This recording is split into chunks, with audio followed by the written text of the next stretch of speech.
लामो समय मुक्तकमा हामी सबैले सुनेको नाम। उहाँका धेरै मुक्तक त हामीलाई धेरैलाई कण्ठै पनि छन्। त्यस्तो व्यक्तिले एउटा लामो समयको परिश्रम मेहनतपछि एउटा मुक्तक सङ्ग्रह निकाल्नु भएको छ, भिरको फुल।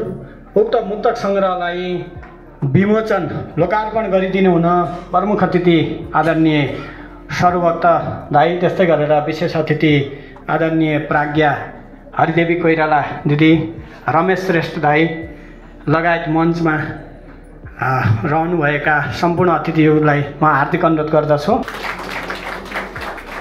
सरला लामिछाने सरू हामीले धेरै वर्ष पहिलादेखि उहाँलाई सुन्दै आएका छौँ। उहाँ मुक्तक मञ्च केन्द्रीय समितिको पनि पूर्व अध्यक्ष हुनुहुन्छ। त्यस्तै गरेर मुक्तक यात्रा भन्ने कार्यक्रम, निकै चर्चित कार्यक्रम रेडियो अन्नपूर्णमा लामो समय सञ्चालन गर्नुभयो। अहिले पनि त्यो कार्यक्रम तपाईँहरूले सुनिराख्नु भएको छ। उहाँको यो मुक्तक सङ्ग्रह यतिखेर लोकार्पण भइरहेको छ।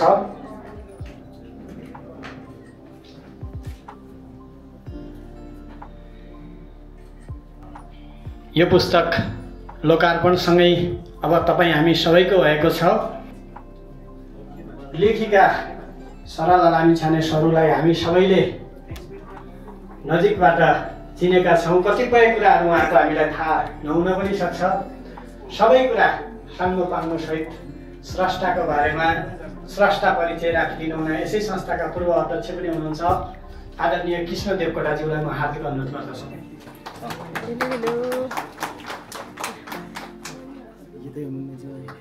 घात गर्नुपर्ने ठाउँमा विश्वास किन भयो? घात गर्नुपर्ने ठाउँमा विश्वास किन भयो? जो फर्कन्न उसैको आश किन भयो? जसले जिन्दगीमा परीक्षा दिँदै दिएन, जसले जिन्दगीमा परीक्षा दिँदै दिएन, उही अग्र पङ्क्तिमा पास किन भयो? धन्यवाद सर, रामजी भाइ, सभाध्यक्षज्यू।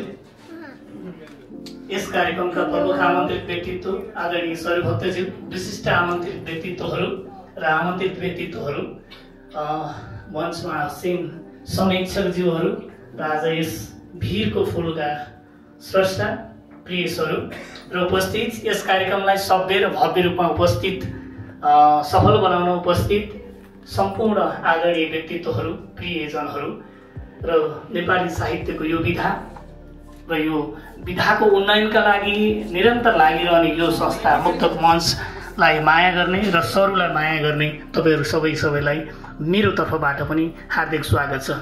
यो सरू र मैले रेडियो यात्रा सुरु गरेको पनि 15 वर्ष भइसक्यो। त्यही भएर लामो समय सङ्गत गरिरहेको एउटा साथीको विषयमा आज म बोल्दैछु। तनहुँको फिरफिरेमा जन्म भएर पोखरालाई नै कर्मथलो बनाएर पोखरामा यो माध्यमिक तहको पढाइ पनि यहीँ पोखराको महेन्द्र माविमा पुरा गरेर जनप्रिय बहुमुखी क्याम्पसमा +2 गरेर फेरि पृथ्वीनारायण क्याम्पस हुँदै अहिले सरूले पोखरा विश्वविद्यालयबाट मास्टर क्लियर गरेकी छन्। यो पनि हाम्रो लागि खुसीकै कुरो हो। सरूलाई यसका लागि पनि बधाई छ।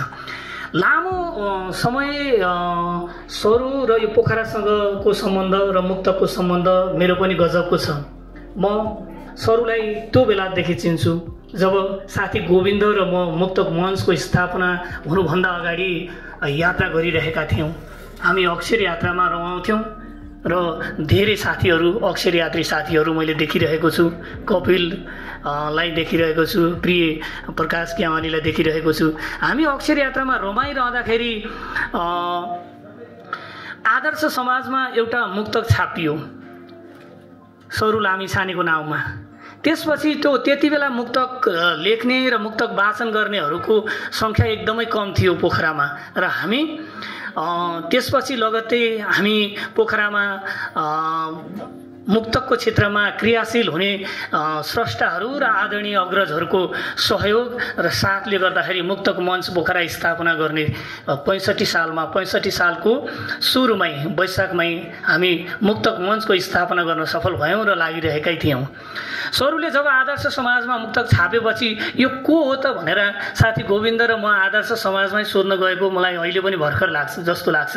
त्यसपछि सरूसँग सम्पर्क भयो र यसरी अक्षर यात्रामा बोलाउने क्रम र निरन्तर साहित्य साधनामा विभिन्न कार्यक्रमहरूमा आउँदै गर्दाखेरि हामी 2065 सालमा आदरणीय दिपेन्द्र सर यहीँ हुनुहुन्छ, वरिष्ठ पत्रकार, रेडियोकर्मी। त्यसपछि 64 सालमा रेडियो अन्नपूर्णले यो मुक्तक प्रतियोगिता गरेको थियो। प्रतियोगितामा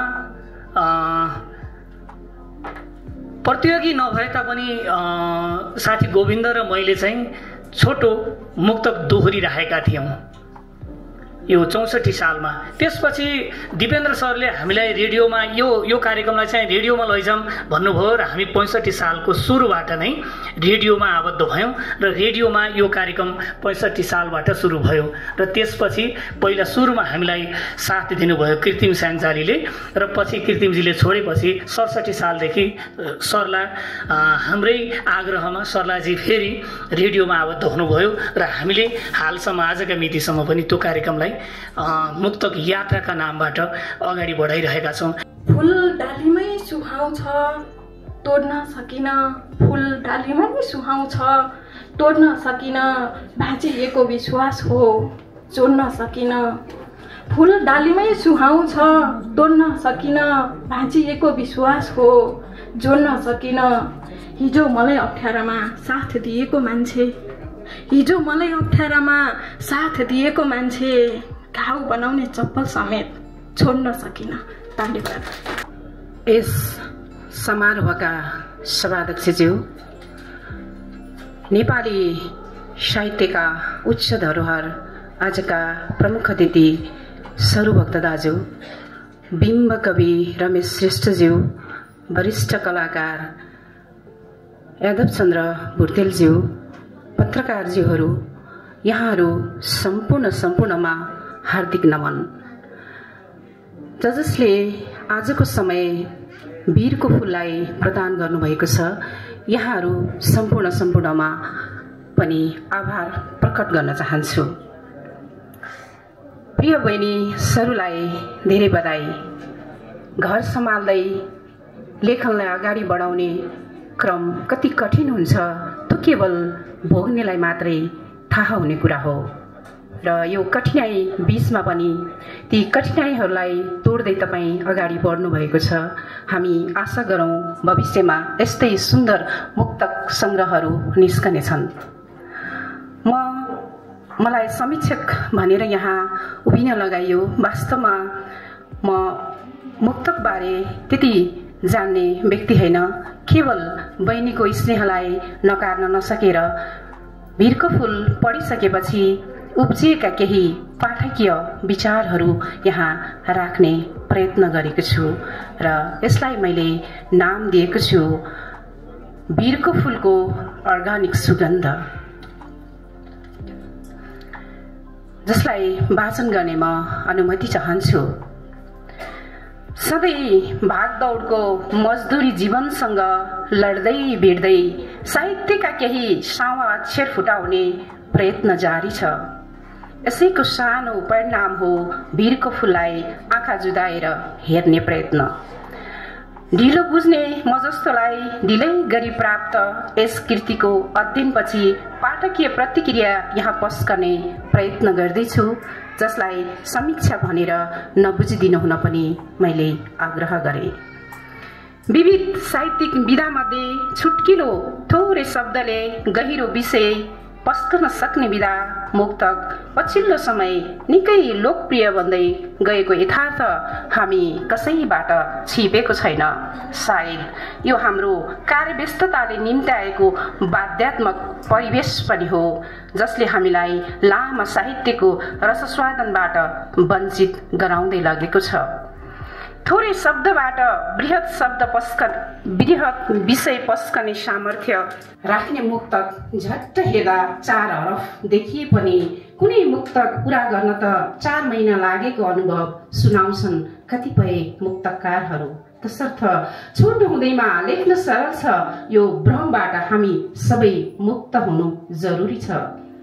शब्दलाई नापेर जोखेर राख्नुपर्ने ठिक ठाउँ खोजेर राख्न सके मात्र मुक्तकले सही तीर छुटाउन सक्छ। थोरै मात्राको असावधानीले पनि मुक्तक दुर्घटित बन्न पुग्छ। स्रष्टा सरूसँग भौतिक रूपमा ठोक्किनु अघि रेडियो अन्नपूर्णमा प्रसारित मुक्तकिलो कार्यक्रमबाट म उनको स्वर र शब्दसँग भलिभाँति परिचित थिएँ। साँच्चै उनको मुक्तक वाचनको शैलीले जो कोहीलाई लट्ठ्याउँछ भने अझ उनले छानेका थोरै शब्दबाट छेडिने बाणले त पाठकलाई घाइते नै पार्छ। पछि पोखरामा भइरहने साहित्यिक कार्यक्रममा भेटिएकी सरूसँग ठ्याक्कै कहाँ कहिले भेट भयो तिथिमिति मलाई याद छैन, तर उमेरले मेरी छोरी सरह भए पनि लेखन र व्यवहारमा भने म भन्दा पाकी भएको मेरो ठम्याइ छ।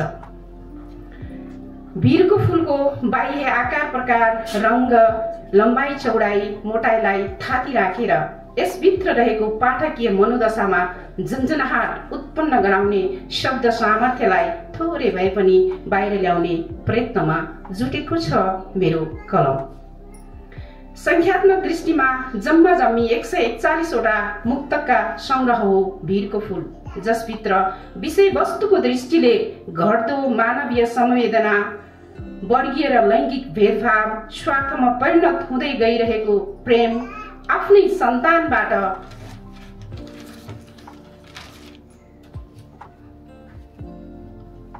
अपहरित ज्येष्ठ नागरिकको पीडा, वैदेशिक रोजगारको मुख ताकिरहेका युवा पिँढी, जीवन दर्शन, कहीँ कतै धेर थोर विद्रोह, राज्यको अकर्मण्यता आदि क्षेत्रलाई समेटिएको छ। लेखनमा उठ्ने धेरै विषयवस्तुहरू यिनै हुन्, तर वीरको फूलभित्रको शैली र शब्द चयनमा आम लेखनमा भन्दा भिन्नपन छ। लेखक कुनै लिङ्ग जात धर्म हुँदैन र यो हुनु हुँदैन पनि, हामी यो भनिरहेका छौँ, यो कुरा सत्य पनि हो। तर गर्भ परीक्षणपछि निमोठिएका भ्रूण जन्मिनै हाले भने पनि छोरा जन्मिँदा खसी छोरी जन्मदा फर्सी भन्ने उक्ति सुन्दै हुर्केका हामी आज पनि शारीरिक र बौद्धिक कर्मस्थलमा लैंगिक विभेदको जाँतो मुनि पिल्सी नै रहेका छौँ। हाम्रो यस्तो भोगाई लेखनमा झल्किनु स्वाभाविक मान्नु पर्दछ। सम्पूर्ण आदरणीय व्यक्तित्वहरूप्रति सम्बोधन। सम्पूर्ण आमन्त्रित व्यक्तित्वहरू कार्यक्रमलाई सभ्य र भव्य बनाउनका लागि, सरलालाई अझ बढी हौसला थप गर्नका लागि, अझ अर्को कृति छिट्टै निकाल्ने उत्प्रेरणा थप्नका लागि उपस्थित हुनुभएका यहाँहरूप्रति आभार प्रकट गर्दै म मुक्तक सुनाउन चाहन्छु वीरको फूलबाट। नबाच्ने नै भएपछि बचाउन आयौ, गरेका गल्तीहरू सच्याउन आयौ। नबाच्ने नै भएपछि बचाउन आयौ, गरेका गल्तीहरू सच्याउन आयौ। हिजो उड्न खोज्दा पिञ्जडामा थुन्नेले भिरको पिङमा देखेपछि मचाउन आयौ। हिमाली फूल तराईमा फुल्नै सकेन, पानीमा तेल मिसाइहाल्यौ घुल्नै सकेन। हिमाली फूल तराईमा फुल्नै सकेन, तेलमा पानी मिसाइहाल्यौ घुल्नै सकेन। मलाई मेरै आँखाले छल गरेको हो, त्यो दिन तिमीलाई देखेपछि भुल्नै सकेन। धन्यवाद। कोऽपि कोशोऽयं विद्यते तव भारती, व्ययतो वृद्धिमायाति क्षयमायाति सञ्चयात्। त्यो भकारी कुन हो?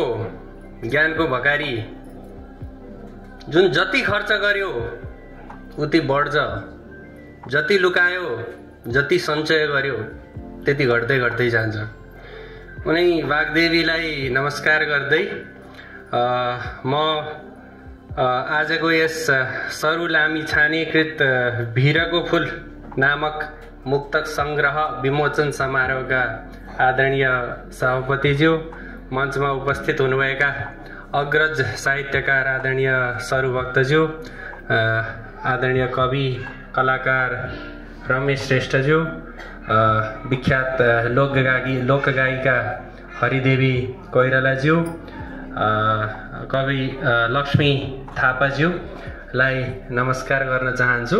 र यसै गरी यस सभागारमा उपस्थित हुनुभएका कलाले सिद्धहस्त हुनुभएका यादव चन्द्र भुर्तेलज्यूको नेतृत्वमा यो सभागार छ, उहाँ लगायत सम्पूर्ण सभालाई पनि म नमस्कार गर्न चाहन्छु। समीक्षा भनेर भन्न त भनियो, तर समीक्षक त म होइन।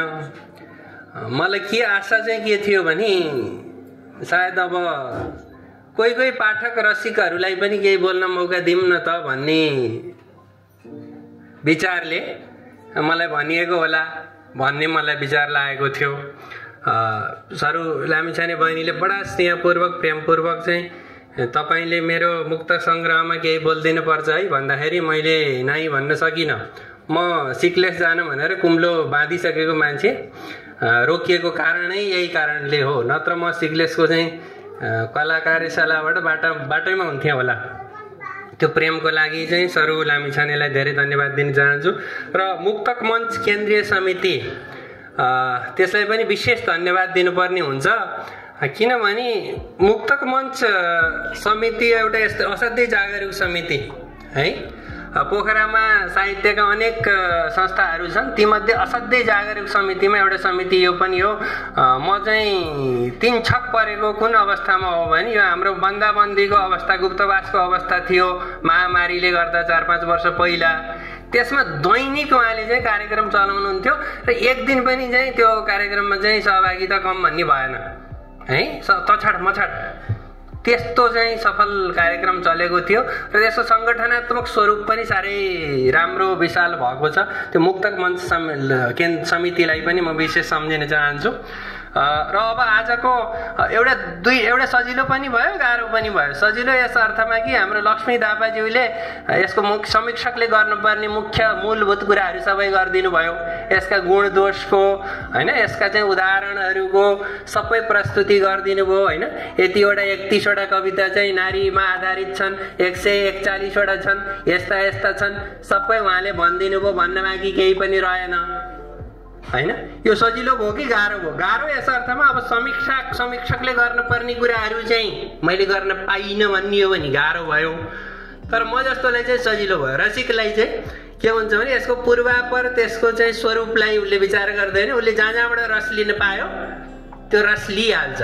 त्यस्तो रसिकलाई चाहिँ ठिकै भयो, जाति भयो, किनभने भन्नुपर्ने कुराहरू त उहाँले समेटिदिइहाल्नुभयो भने जस्तो लाग्छ। अब अलिकति चाहिँ मुक्तकारको बारेमा भनौँ, त्यसपछि मुक्तकको बारेमा भनौँ, अनि यो पुस्तकको बारेमा अलिकति भनौँ। अब सरू लामिछाने र म एउटै जिल्लाका, उहाँ चाहिँ पश्चिमपट्टिको म चाहिँ अलिकति पूर्वपट्टिको तनहुँ जिल्लाको चाहिँ मर्स्याङदीको तटको मान्छे म हुँ होइन, यता पेरपेरेतिरको सरू बहिनी। अनि हामी चाहिँ एउटै विश्वविद्यालयमा पनि पढियो। म त त्यही कार्यरतै छु, विगत 20 वर्षदेखि म पोखरा विश्वविद्यालयमै छु। म पोखरा विश्वविद्यालयमै पढेको पनि हो र लैङ्गिक अध्ययन पढ्नलाई चाहिँ सरूलाई पनि त्यही अवसर जुट्यो। हुन त म दिनमा, उहाँ चाहिँ बिहानमा भयो हुनाले पढाइको सिलसिलामा हाम्रो भेटघाट भएन होला, तर हाम्रो भेटघाट भएको यही काव्यको रसमा नै हो। एउटै श्लोकले चाहिँ चमत्कार उत्पन्न गर्ने। कहाँ चमत्कार उत्पन्न गर्ने? श्रोताको, पाठकको भावलाई चमत्कृत बनाउन सक्ने त्यस्तो श्लोकलाई चाहिँ, एउटै श्लोकलाई चाहिँ मुक्तक बनिन्छ भनेर अग्नि पुराणमा चाहिँ मुक्तकको लक्षण बताएको छ। एउटा श्लोक, 2टा श्लोक भयो भने के हुन्छ? 3, त्यसमा अनेक कुरा छन्, त्यसमा नजाउँ। र मुक्तक भनेको असाध्यै चोटिलो हुनुपर्ने, एउटै श्लोकमा पूर्ण हुनुपर्ने। मूलतः अब हामी त शास्त्रीय छन्दमा भन्दा अलिकति स्वच्छन्द छन्दमै लेख्ने हाम्रो शैली बढ्यो अचेल, रुबाई शैली भनौँ, जसमा चतुष्पदी हुन्छन्। पहिलोले केही कुरा उठान गर्ने, दोस्रोले त्यसलाई समर्थन गर्ने, तेस्रोले चाहिँ चौथो पङ्क्तिको लागि भावभूमि तयार गर्ने, चौथोले चाहिँ मर्ममा प्रहार गर्ने हो कि व्यङ्ग्य बाण प्रहार गर्ने हो कि कुनै एउटा गुप्त रहस्यलाई उद्घाटित गरिदिने हो कि, त्यस्तो किसिमको चाहिँ मुक्तकको स्वरूप हुन्छ। अब यो स्वरूप, मुक्तकको स्वरूप यस्तो हुन्छ उस्तो हुन्छ भन्नुभन्दा नि एउटा मुक्तक सुन्नुपर्छ। कथाभन्दा लामो समीक्षा गर्छन्, कथाभन्दा लामो समीक्षा गर्छन्, मिलनभन्दा गहिरो प्रतीक्षा गर्छन्। छोराले, यो पछिल्लो दुई पंक्ति मलाई मन पर्दैन है, बाध्यतावश भन्दै, छोराले हरेक दिन श्रीमती कुट्छ, बुहारीबाट किन ठुलो अपेक्षा गर्छन् है। यो चाहिँ समय, यो कुनै परिवेशमा, हाम्रो अधिकांश परिवेशमा अझै पनि सान्दर्भिक होला, तर यो धेरै असान्दर्भिक पनि भइसकेको अवस्था हो। जसरी अघि एउटा चोटिलो मुक्तक हाम्रो लक्ष्मी थापाज्यूले पनि उल्लेख गर्नुभयो, जन्मेको घरलाई घर भन्न पाउँदैन छोरीले, छोराले नि अहिले पाएको जस्तो लाग्दैन। छोरा जन्मेको देशलाई देश भन्न नपाउने अवस्था आयो, घरलाई घरको कुरो के भयो है। कुरो चाहिँ हाम्रो परम्परागत चिज जुन छ नि, यही पनि परम्परागत क्लिसे भइसक्यो क्या अङ्ग्रेजीमा भन्दाखेरि। यो क्लिसेबाट चाहिँ अलि अगाडि बढ्न पर्छ कि भन्ने कुरो हो। म फेरि नवरसको विद्यार्थी हुँ, नवरसको विद्यार्थीमा 9वटा रस हुन्छन्। अब नवरस चाहिँ बराबर फेरि त्यो के भन्छ, तुलोमा जोखे जस्तो नवरस हुँदैन। श्रृङ्गार रस जति छ त्यति नै विभत्स रस पस्किने लाग्यो भने साह्रै विभत्स हुन्छ कृति। अन्त्यमा दुईटा चाहिँ मुक्तक हुन् कि के हुन् लेखेर लिएर आएको छु। सभा भयो मुक्तकको तुल फुकाइदियो सरो। तुल यो पछाडिको जुन पट्टिका छ नि यसलाई भनेको है। सभा भयो मुक्तकको तुल फुकाइदियो सरो, प्रेमी सबै एकत्रित हुल जुटाइदियो सरो। सभा भयो मुक्तकको तुल फुकाइदियो सरो, प्रेमी सबै एकत्रित हुल जुटाइदियो सरो। बागबानी कौशीबारी खोज्दै खोज्दै हिँडे कति, बागबानी कौशीबारी खोज्दै खोज्दै हिँडे कति, नसोचेको कुरा भिरमा फूल फुलाइदियो सर। कृति निकाल्नका निमित्त साह्रै धेरै कचकच गर्ने मध्ये म पनि पर्छु होला। धेरै वर्षदेखि कृति निकाल्नुपर्छ भन्दा भन्दै ढिलै भए पनि आइपुगेको छ। आशा छ यो ढिलो आएको चिज खँदिलो आएको छ। र यो भिरको फुल कृतिबाट म दुईवटा मुक्तक वाचन गर्छु। गहिरो चोट जीवनभरलाई असर दिएको छ, गहिरो चोट जीवनभरलाई असर दिएको छ, निद्रा खोज्नेले सपनाको रहर दिएको छ। गहिरो चोट जीवनभरलाई असर दिएको छ, निद्रा खोज्नेले सपनाको रहर दिएको छ। त्यही आँगन भत्काउने निर्णय गरेपछि बल्ल उसले उपहारमा घर दिएको छ।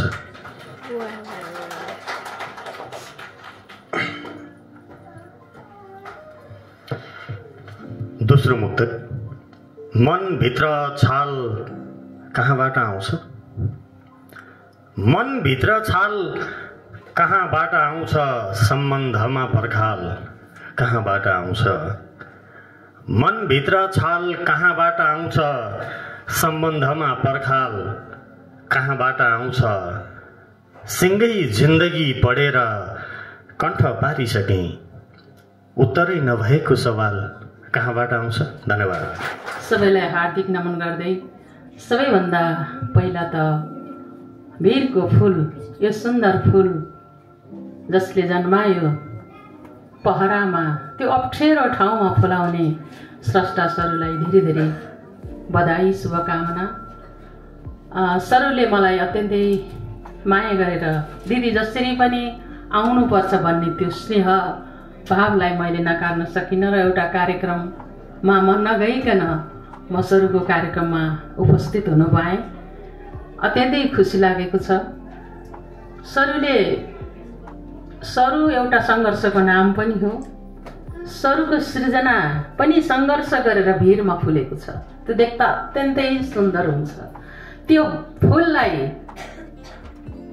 एकदमै मन्दिरमा पुग्ने मान्छेहरूको शिरमा पुग्न भन्दा पनि भिरमै फुलेर भिरमै आफ्नो सौन्दर्य संसारलाई देखाएर ऊ सङ्घर्षरत हुन्छ। यो बिम्बलाई यति मिठोसँग सबले मुक्तक सङ्ग्रहमा पोखेकी छन्।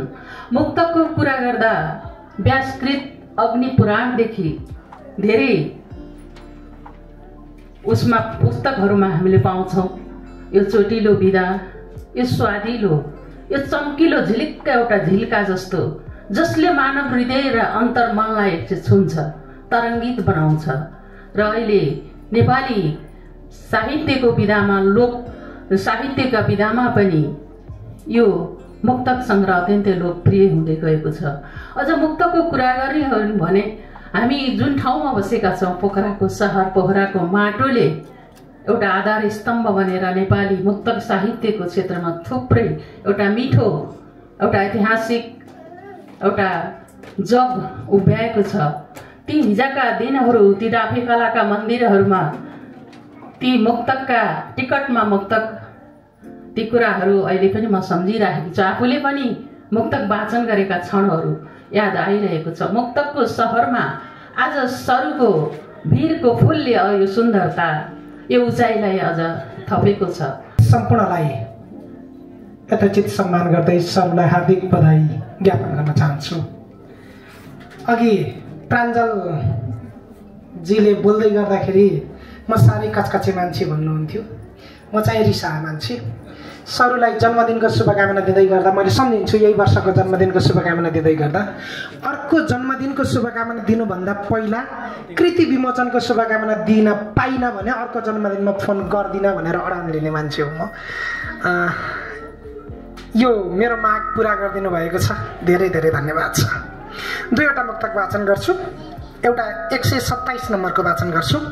बिग्रिएको मिलाइदिने आशमा राखेर, सत्यको जित हुने विश्वासमा राखेर, बिग्रिएको मिलाइदिने आशमा राखेर, सत्यको जित हुने विश्वासमा राखेर मेरै विरुद्धमा बोल्ने मान्छे किन्नु भएछ, मलाई उता बन्द इजलासमा राखेर।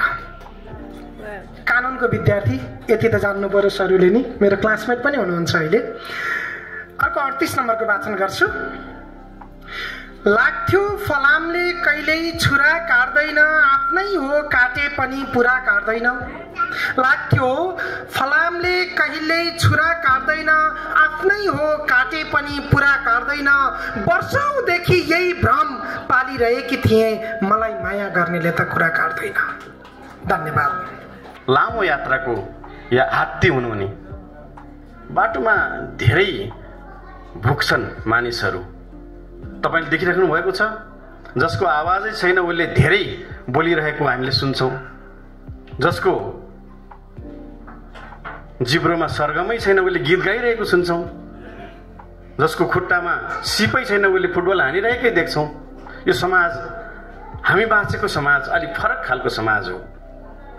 हामी बाँचेको समाजमा एक थरी भोको पेट लिएर रोइरहेका छन्, एक थरी अपच गरी अगाएर ग्यास्ट्रिकले पनि रोइरहेका छन्।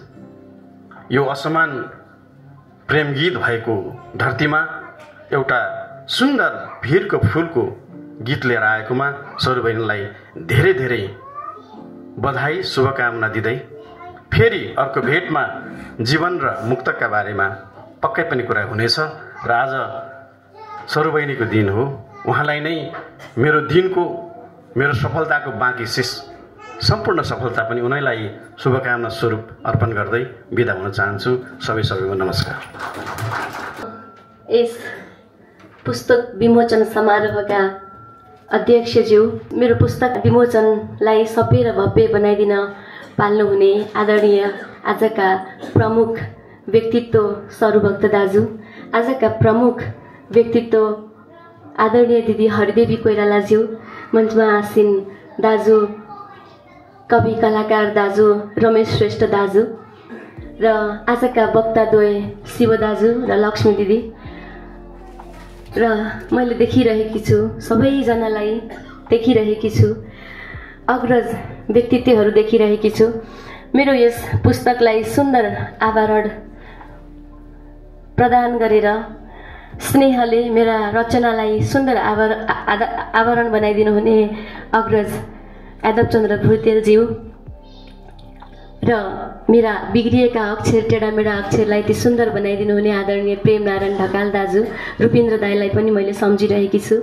मेरो निमन्त्रणालाई स्वीकार गरेर पाल्नुहुने धेरैजना मेरा शुभेच्छुकहरू, पत्रकार दाजुहरू, दिदीहरू, मेरा परिवारका सदस्य र मेरो साहित्यलाई, मेरो मुक्तकलाई तिमीले नबोलाए पनि म आउँछु, म आउने थिएँ भनेर मैले बोलाउनै छुटे पनि यहाँ मलाई माया गरेर पाल्नुहुने, मेरा अक्षरलाई पाल्नुहुने सम्पूर्ण मुक्तक अनुरागी मनहरूलाई यहाँबाट सबैजनालाई एकमुष्ट नमन गर्दछु। भिरको फुल मलाई यत्तिकै पनि भिर भन्ने शब्द र भिरमा फुलेको फुल देख्दा म पहिलाबाट नै सानैबाट भनौँ मोहित नै हुन्थेँ। कसरी फुल्छ न कसैले देख्छ, न कसैले टिप्न मिल्छ, न राम्रो लागेर हेरिरहन मिल्छ, न नजिक जान मिल्छ, न सुगन्ध लिन मिल्छ। कस्तो मजाको यो शब्द, यो शब्दले मलाई सधैँ तानिरहन्थ्यो। मैले धेरै पहिलाबाट यो शब्द आफ्ना रचनाहरूमा प्रयोग गरिरहेकी रहेछु र किताब प्रकाशन गर्ने कुरा निस्केपछि हामी एक आपसमा छलफल गर्दा यो नामले मलाई तान्यो र किन यो नामसँग मेरो पहिलेबाट आत्मीयता रहेछ, यही नै नाम राख्छु भनेर यही नै नाम राखेँ। लेखन अक्षर चिनेको लामो समय भएछ र मुक्तक चिन्न थालेको पनि लामो समय भएछ। मुक्तक लेखेँ या के लेखेँ, तर मुक्तक नै लेखेँ भनेर लागिरहेको पनि लामो समय भएछ। बिचमा मुक्तकै नलेखेका धेरै स्रष्टा साथीहरू, भाइ बहिनीहरूले पुस्तक प्रकाशन गरेपछि लौन मैले के गरेँ होला भन्ने त मलाई लागिरहन्थ्यो। तर होइन होला, अझै पनि मैले अझै राम्रो लेख्न सक्छु कि, अलि समाज बोल्न सक्छु कि, अलिकति चेतनाका मुक्तकहरू अलि विद्रोह पस्किन सक्छु कि, अलिकति मेच्योर हुन्छु कि म भनेर कुर्दै मलाई अझै पनि लागिरहेको छ कि यो मुक्तकमा म अझै पनि सके जस्तो लेख्न चाहिँ सकिरहेकी छैन। अझै भित्र चाहिँ मैले अझै गहन भावहरू अटाउन सकेकै छैन भन्ने लागिरहेको छ। यहाँभित्र मेरो जीवनका 16, 17, 18 वर्ष यताका मेरो आँखालाई मन परेका रङहरू, मैले अनुभूत गरेका मेरा जीवनका अनुभूतिहरू, समाजका कुराहरू र सबै कुरा अटाएकी छु। धेरै कुरा अटाएकी छैन। आजबाट तपाईँको हातमा यो किताब छ। मलाई गाली गर्न पाउनुहुन्छ, सुझाव दिन पाउनुहुन्छ, सल्लाह दिन पाउनुहुन्छ र साँच्चै मनभित्रबाट राम्रो लाग्यो भने अन्तिम पृष्ठमा पुस्तकबारे तपाईँको विचार भनेर छ, यहाँ लेखेर मलाई फोटो पनि पठाउन सक्नुहुन्छ।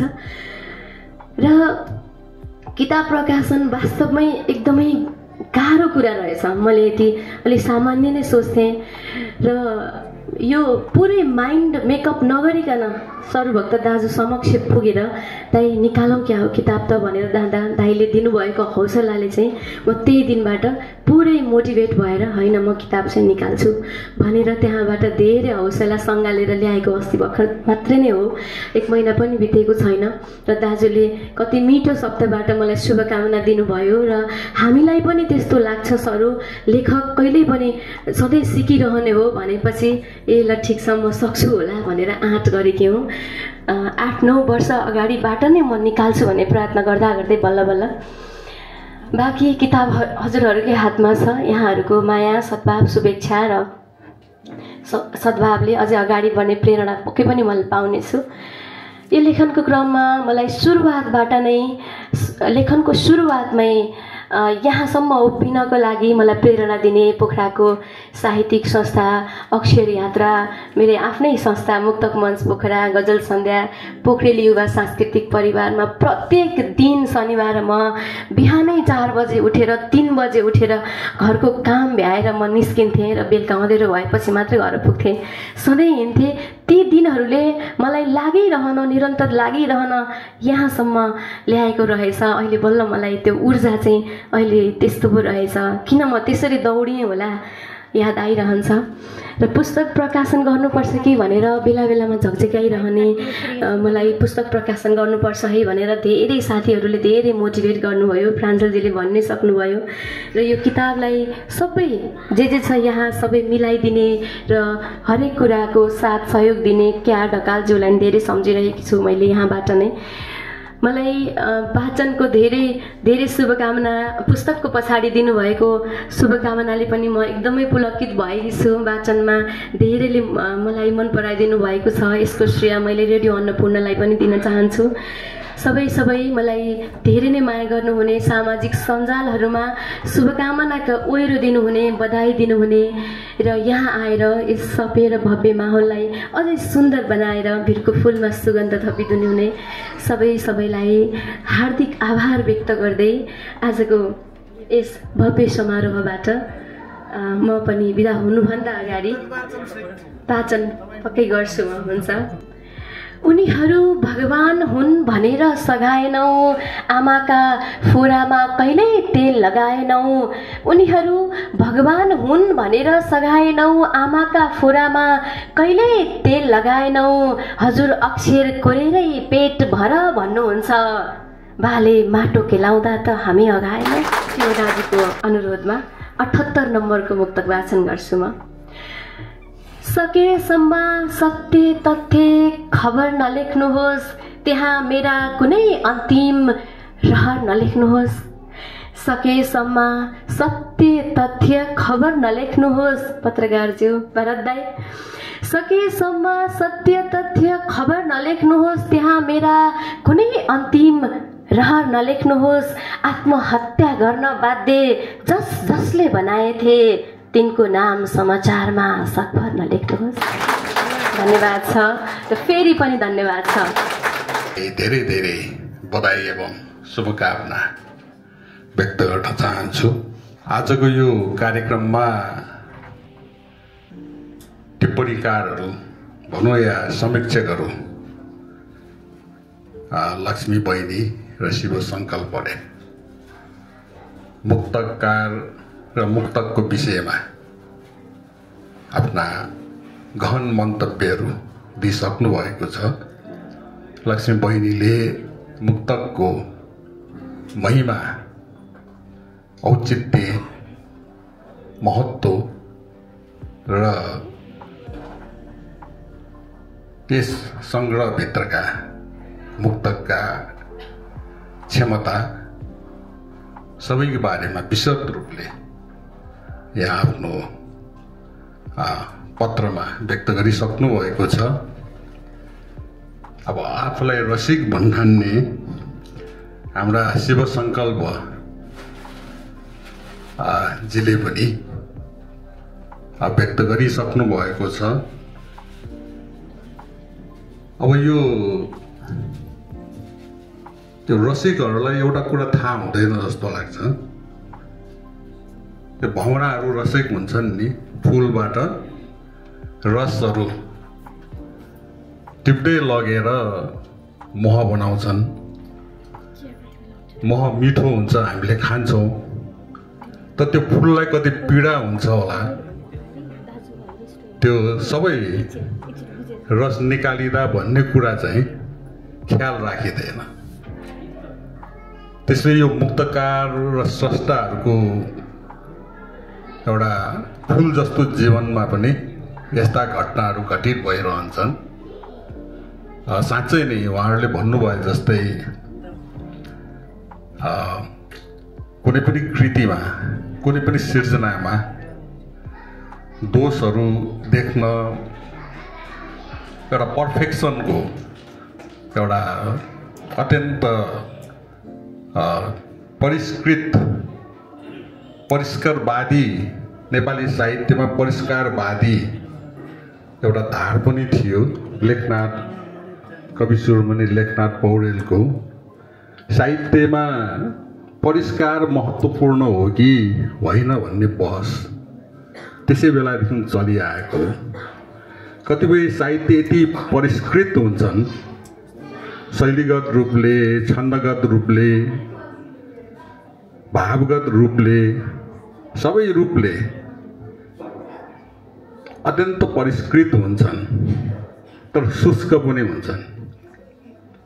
परिष्कृत भएर पनि हाम्रो शिव सङ्कल्पजीले भन्नुभयो जस्तो त्यो रसयुक्त लाग्दैन। कति परिष्कृत छन्दमा लेखिएका कविताहरू या गद्यमा लेखिएका त्यस्ता कति कविताहरू पढ्दाखेरि परिष्कार त लाग्छ, ठुलो कुरा गरिए जस्तो लाग्छ, गहन विचारहरू सम्प्रेषण गरिए जस्तो लाग्छ, तर कसो एउटा भावकको मनमा त्यसले स्पर्श नगरेको पनि हुन्छ।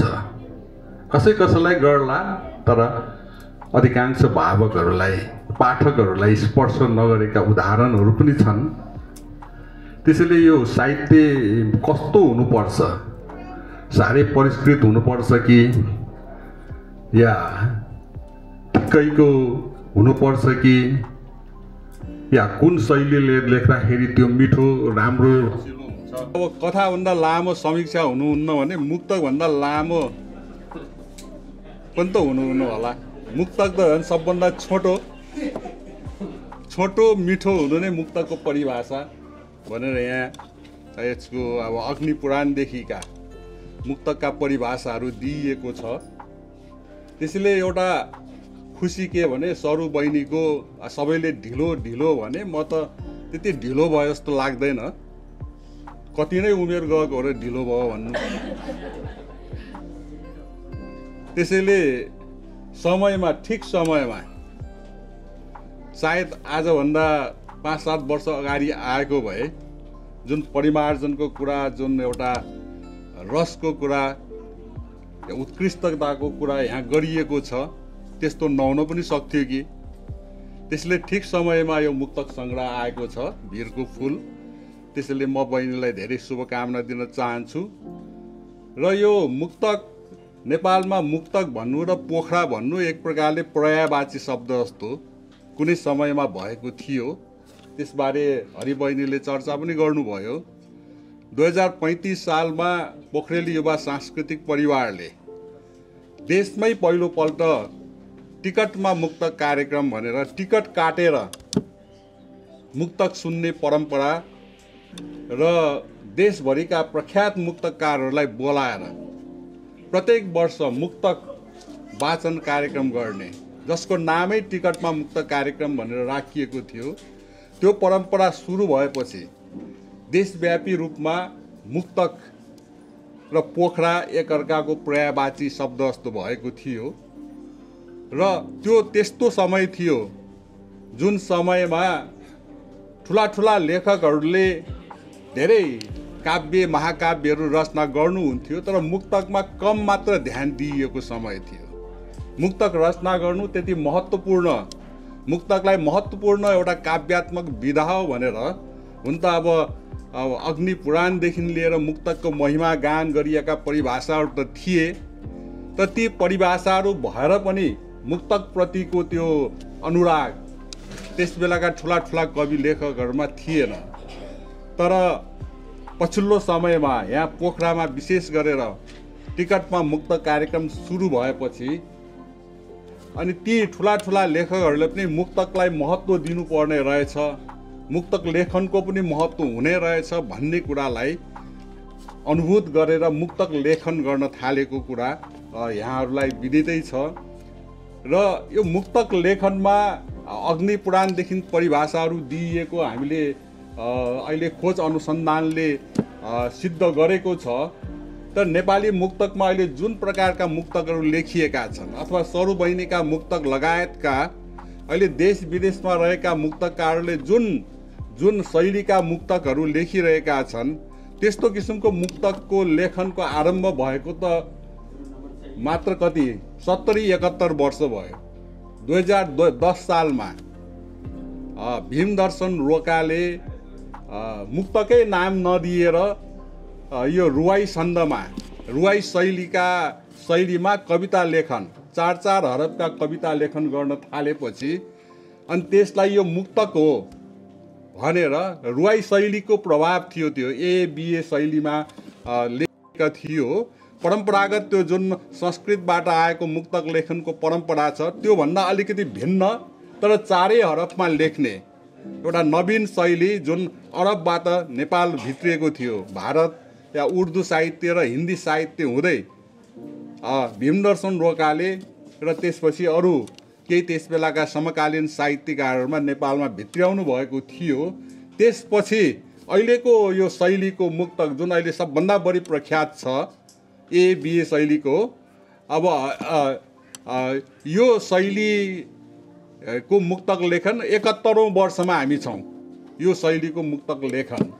तर संस्कृतका एउटा शास्त्रीय परम्परामा लेख्ने मुक्तकारहरू, फुटकर कविताको रूपमा मुक्तक लेख्नेहरू भानुभक्तको समयदेखि नै नेपाली साहित्यमा थिए भने यो 30 को दशक र त्यस वरपरको समयमा अर्को एउटा धार पनि नेपाली मुक्तकमा आएको थियो। स्वतन्त्र रूपले मुक्तक लेखेन, छोटो र मिठो रूपले मुक्तकार किसिमको एउटा शैलीको मुक्तक लेखनको एउटा स्वतन्त्र शैली या मुक्त शैलीको मुक्तक लेखन गर्ने परम्परा पनि नेपाली साहित्यमा उदय भएको थियो। अहिले यी परम्पराहरू त्यति अगाडि आएका छैनन्। संस्कृत शास्त्रीय छन्दमा फुटकर कविता लेख्नेहरूले त मुक्तकार किसिमका कविताहरू लेखिरहेका छन्, तर पनि ती मुक्तक हुन् भनेर मुक्तकलाई जोड दिइएका छैनन्।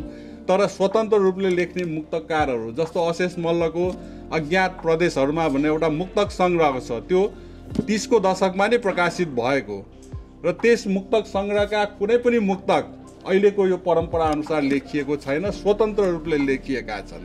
त्यसले मुक्तकमा पनि विभिन्न किसिमका परम्पराहरू छन् र भोलि गएर अर्को नयाँ परम्परा पनि आविष्कृत हुन सक्छ। त्यसले मुक्तकलाई एउटा साँगुरो दृष्टिकोणले नहेरेर एउटा व्यापक रूपले हेर्नुपर्ने पनि अहिलेको समयको आवश्यकता हो भन्ने मलाई महसुस हुन्छ। अब भविष्यमा पनि यस किसिमका कृतिहरू जन्मदै जानेछन् भन्ने आशा एवं विश्वास व्यक्त गर्दै म आफ्ना केही शब्दहरू यही टुङ्ग्याउँछु। धन्यवाद।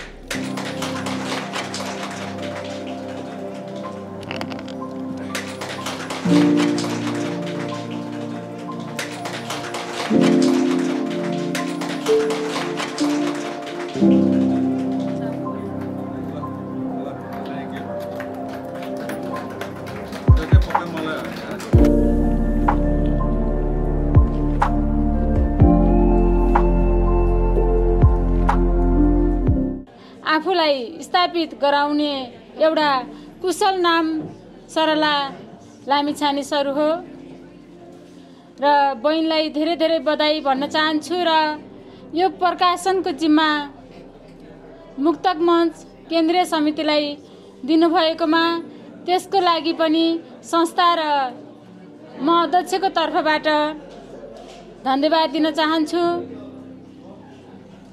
र आज यो पुस्तकलाई अझै यसमा भएका मिठास थपिदिनको लागि समीक्षा गरिदिनु हुने शिव सर, लक्ष्मी दिदी र यस पुस्तकलाई आवरण गरिदिनु हुने रमेश दाजु र यादव चन्द्र भुर्तेल सर, उहाँ अग्रज कलाकार पनि हुनुहुन्छ।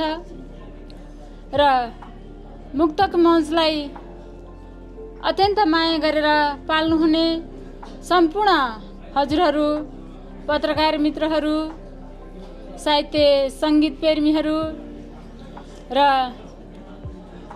जसलाई सरुलाई धेरै माया गरेर आफ्नो जीवनको साथी बनाउनु हुने सरुका जीवन साथी जय राजालाई धन्यवाद दिन चाहन्छु। यो सद्भाव सधैँ सम्झिने छौँ। तपाईँहरूको यो गुणलाई हामी कहिल्यै पनि बिर्सने छैनौँ र हाम्रो कार्यक्रम गर्दा भएका कमी कमजोरीहरूलाई कति आसन ग्रहणमा हाम्रो कमजोरी रह्यो होला, कति हामीले निम्तो गर्दाखेरि हाम्रो कमजोरीहरू रह्यो होलान्। त्यसका सबै कमजोरीहरूलाई ज्ञान अज्ञान जान नजान भएका गल्तीहरू हुन् भनेर यहाँहरूले पक्कै पनि हामीहरूलाई अझै प्रेरणा थपिदिनु हुनेछ भन्न चाहन्छु। र यो कार्यक्रममा यति लामो समयदेखि बसेर हामीलाई साथ दिनुभयो, तपाईँहरूप्रति सबैप्रति आभार व्यक्त गर्न चाहन्छौँ। र धेरै साथीहरू, धेरै आदरणीय व्यक्तित्वहरू आउने मन हुँदै पनि कार्यक्रम जुधेको कारणले गर्दा आउन पाउनु भएन र उहाँहरूलाई पनि हामी सम्झन चाहन्छौँ। र मेरो फेरि अर्को अनुरोध के गर्दछु भने मुक्तक मञ्चमा हुने नियमित मुक्तक वाचन कार्यक्रम र मुक्तक मञ्च केन्द्रीय समितिले गर्ने कार्यक्रमहरूमा यहाँहरूको उपस्थिति सधैँ रहिरहनेछ भन्न चाहे। हाम्रो प्रिय बहिनी सरुको वीरको फुलको भव्य सफलताको शुभकामना। धन्यवाद सर।